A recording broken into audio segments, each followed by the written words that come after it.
A week after the outbreak of the Israeli-Palestinian war, the Chinese Communist Party or CCP leader Xi Jinping met with Russian President Vladimir Putin.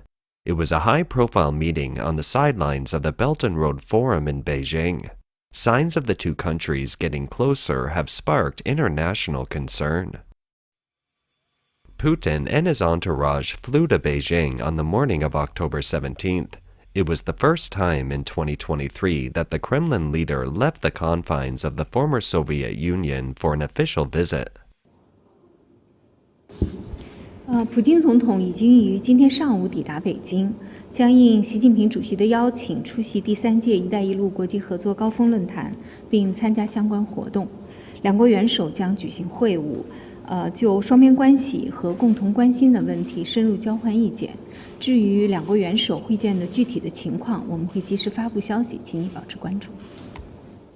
Since the International Criminal Court in The Hague issued a warrant for Putin's arrest in March 2023, Putin has rarely traveled abroad and will only go where he thinks he's absolutely safe. Because China isn't a party to the Rome Statute of the International Criminal Court, the court's warrants aren't enforceable in China. Beijing is one of the few international metropolises that Putin can still travel to. The CCP hasn't condemned Russia since the Russia-Ukraine war, and Sino-Russian relations appear to have grown closer. According to the latest Chinese customs data, bilateral trade between Russia and China has increased by 30%. Representing growth in both directions, and the two sides have regularly exchanged visits of officials, held joint military drills, and carried out joint Air Force cruises in East Asia. Given the geopolitical environment, although the CCP doesn't state its support for Russia explicitly, it seems obvious on the surface. At the Belt and Road Forum in Beijing, the CCP deliberately designed a spectacle. When the gold-painted door of the venue was opened, Xi Jinping walked in with Putin in the lead, followed by other dignitaries from afar.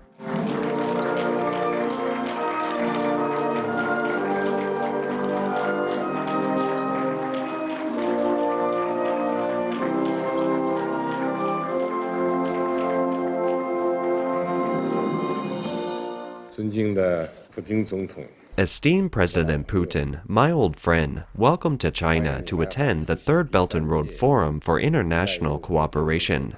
Mutually attending significant diplomatic events hosted by each other has been a good tradition between us for years. Mr. President, you have attended the Belt and Road Forum for International Cooperation for 3 consecutive times, which demonstrates Russia's support for the Belt and Road Initiative.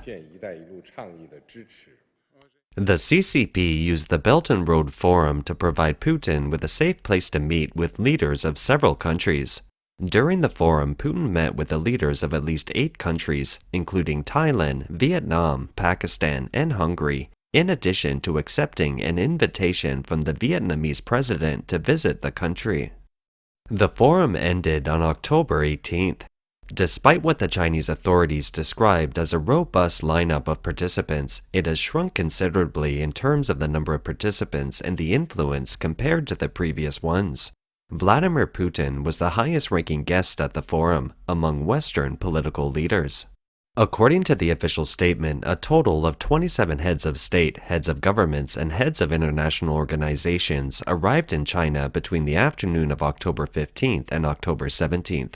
Among which there were 6 from Africa, 10 from Asia, 3 from Eastern Europe, and 2 from South America. On the official list, the much-anticipated Arab countries, the participating countries of the One Belt One Road in the Middle East, didn't show, except for the Egyptian Prime Minister and members of the UAE's Federal Supreme Council. That is, countries like Iran, Iraq, Kuwait, Lebanon, Qatar, Saudi Arabia, Turkey, Syria and Palestine, and Israel didn't attend the forum. The Middle East is supposed to be one of the major territories of the Belt and Road project, but only one country sent one official at the minister level to attend. The forum not only failed to expand, but also shrunk significantly. The last forum had 37 foreign leaders attend, such as the heads of Portugal, Austria, Greece, Switzerland, the Czech Republic, Belarus, and the Philippines, who didn't attend this year's forum. Italy, the only G8 country participating in the CCP's Belt and Road project, recently announced that it was considering withdrawing from the project by the end of 2023. It didn't attend this year's forum. Many might consider it was because the CCP ran out of money. But if compared with India, who hosted the G20 summit in early September, the CCP is still richer. So, the real problem isn't about money, but rather the CCP's values aren't acceptable to the world. Among the foreign leaders attending the forum, the one who attracted much attention was Putin. He not only met and shook hands with Xi Jinping and his wife, but also took photos with Xi Jinping side by side. We believe that this kind of arrangement is what Xi needs as he faces problems such as the downturn of the domestic economy and the inability to improve relations with the US and Europe in the international arena. Xi needs to have a leader of a major power such as Putin to bolster his facade so he can accomplish the illusion of a so-called all-powerful dynasty. This could serve the primary function of internal propaganda. The Putin-Xi meeting on October 18th lasted 3 hours and is notoriously secretive, with the outside world only knowing that a meeting took place and a consensus was reached. Putin's attitude towards the outside world during the meeting was to not tell you about the substance of the meeting, and when answering reporters' questions, he often looked away from the camera as if he had something on his mind, but also as if he was trying to hide something. We talked with the President of the People's Republic of China for 3 hours, and it's impossible to tell you everything that was discussed. It was our entire bilateral agenda, and there were many issues: economics, finance, political interactions, joint work on international platforms. We also discussed the situation in the Middle East in some detail. I informed the chairman about the situation that is developing on Ukraine.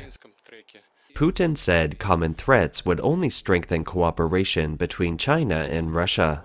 Russia and China plan to sign a coordination plan stretching as far as 2030 at a meeting in Bishkek. Regarding how external factors and conflicts influence the development of Russo-Chinese relations, all these external factors are common threats and they strengthen Russian-Chinese interactions. As for the prospects of further Russia-China cooperation, I am optimistic about it. Over the past 2 years, Sino-Russian relations have been complicated and treacherous. In the run-up to the Russian-Ukrainian war, China and Russia made high-profile announcements of uncapped cooperation. But it has been overshadowed by the fact that Russia has been caught up in the quagmire of the Russian-Ukrainian war and subjected to international sanctions. The US and Europe have repeatedly warned Beijing not to provide Russia with weapons or suffer the consequences. And the CCP's relations with the US and Europe have been worsening over its failure to condemn Russia's invasion of Ukraine.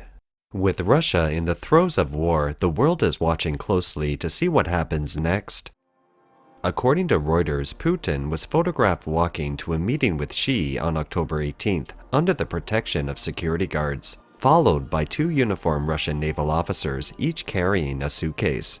They are the nuclear briefcases which are used by the president to order nuclear strikes. Wherever the president goes, the most important suitcases for Russia follows, but they are rarely photographed. Kremlin correspondents of the state news agency RIA said in a post, "There are certain suitcases without which no trip of Putin's is complete."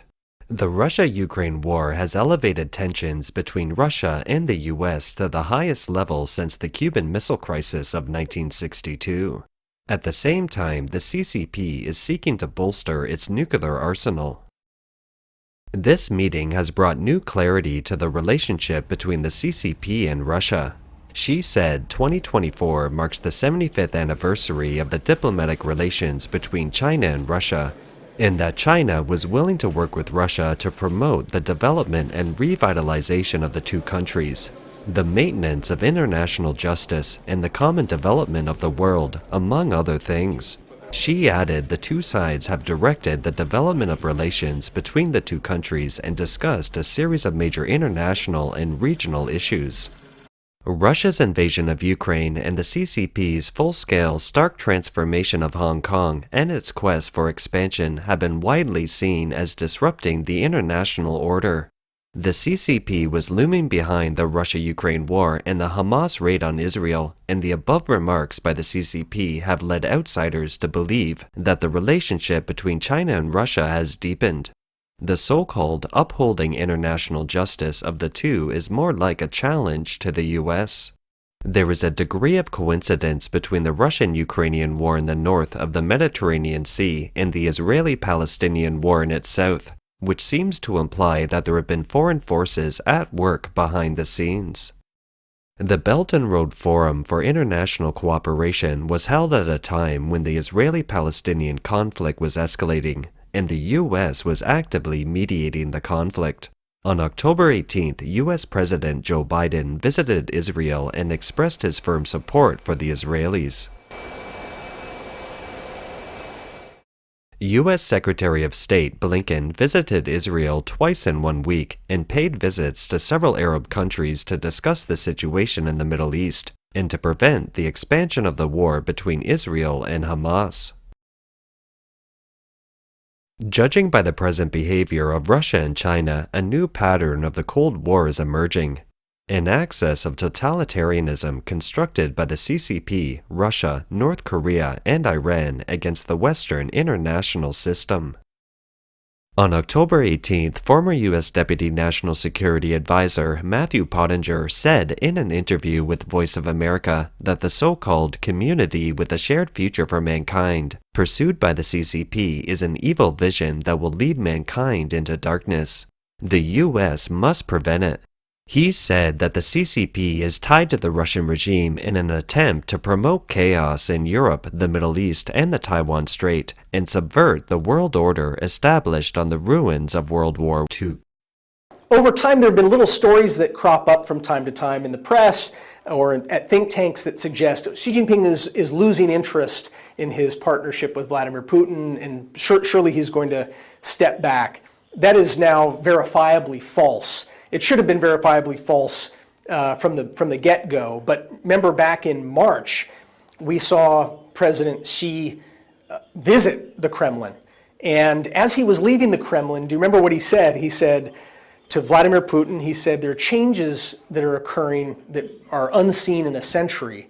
And you and I are the ones driving that change, Vladimir. We're driving it.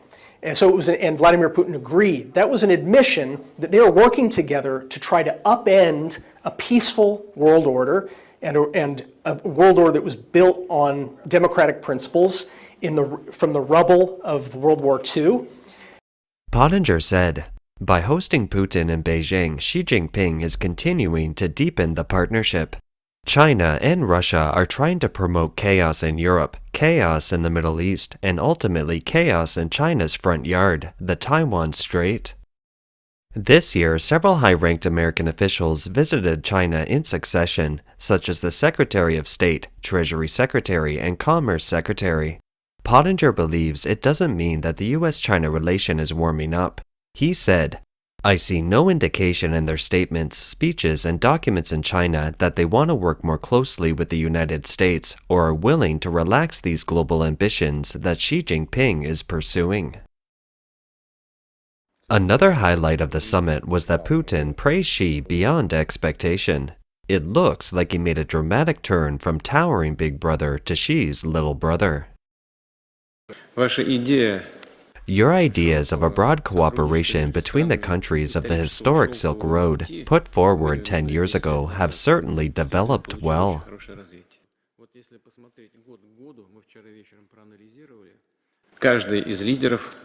Of course, all leaders of any country strive to fulfill their plans when they are planning something to do with their economy and overall development. But we can never be 100% sure how we are going to manage it.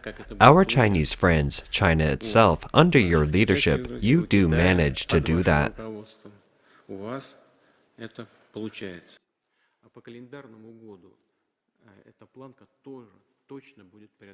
In the current difficult conditions, close foreign policy coordination is especially necessary, which is what we are doing. And today, we will also discuss all of this, including our bilateral relations. In an interview with a Chinese Central Television reporter in Moscow, Putin made some inflammatory remarks. He said Xi was a world-recognized leader who does not make decisions based on the moment, but analyzes and evaluates the situation, and thinks long-term for the future. He also called the democratically elected presidents of other countries temporary workers who only come for 5 minutes, show off on the international stage, and then disappear without a trace. But Xi is something else. When you hear such flattery, you might have guessed that this is because Putin is troubled externally and internally, poor and ambitious, so he is trying to please Xi Jinping, wishing that Xi will be in a better mood and give more aid to Russia. In our opinion, this is underestimating Putin. He is deliberately showing weakness to push Xi Jinping to the forefront so that the international community will realize that among the current global anti-American axis, it's the CCP who is in the driver's seat, not Russia. It's a clever move. In fact, Putin is a real nationalist. Russia as a nation is wary of the CCP and refuses to relax its defense of the Far East near China over the past year, no matter how pressing the war in Ukraine is. Second, Putin is better than Xi Jinping at playing balance in international relations. In the war between Israel and Hamas, the CCP placed a bet on Hamas one-sidedly. Israel has the right to establish a state. Palestine has the right to establish a state as well. The subsistence of Israelis has been guaranteed, but who is going to care about the subsistence of the Palestinians? On the Palestinian issue, China will continue standing on the side of peace, justice, international law, human conscience, and the common aspirations of most countries. Due to a variety of factors, the majority of Arab countries are unlikely to turn against the US openly. What Putin did was to publicly state that the Hamas attack was unprecedented and brutal, and that Israel had the right to defend itself. At the same time, he said he supported an independent Palestinian state and criticized that these problems were all brought about by the US. This rhetoric achieved 3 objectives. Its skill and impact are much more powerful than Xi's choosing one side. The situation in the Middle East is very complicated, not something that can be handled with the diode thinking of the CCP. By picking sides this time around, one can almost imagine the international consequences for the CCP. This also suggests that although Putin might have made a mistake in the Russia-Ukraine war, his thinking is still very clear in judging other major events. On the surface, he submitted to Xi Jinping and got the CCP to contribute money and effort to help him fight Europe and the US. At the same time, he also cleverly pushed the CCP to the forefront, as if telling the world that on the matter of being anti-American and anti-European, please don't target me and concentrate your efforts on fighting the CCP. Many politicians in the US and Europe may not have such a clear understanding as former US Deputy National Security Advisor Pottinger, but it's becoming clearer for them. Recently, the Cross-Party Strategic Situation Commission appointed by the US Congress issued a report stating that the US must expand its military power, strengthen relations with allies, and prepare for possible simultaneous wars with Russia and the CCP. On October 19th, Bloomberg quoted people familiar with the matter as saying that the European Union will host leaders from about 20 countries next week to promote its global infrastructure plan, aimed at competing with the CCP in strategic areas. There is no doubt that Europe, which used to adopt appeasement towards the CCP, has undergone major changes in its policy. While emphasizing de-risking, it has also intensified its confrontation with the CCP in various fields such as economy, science and technology, and military.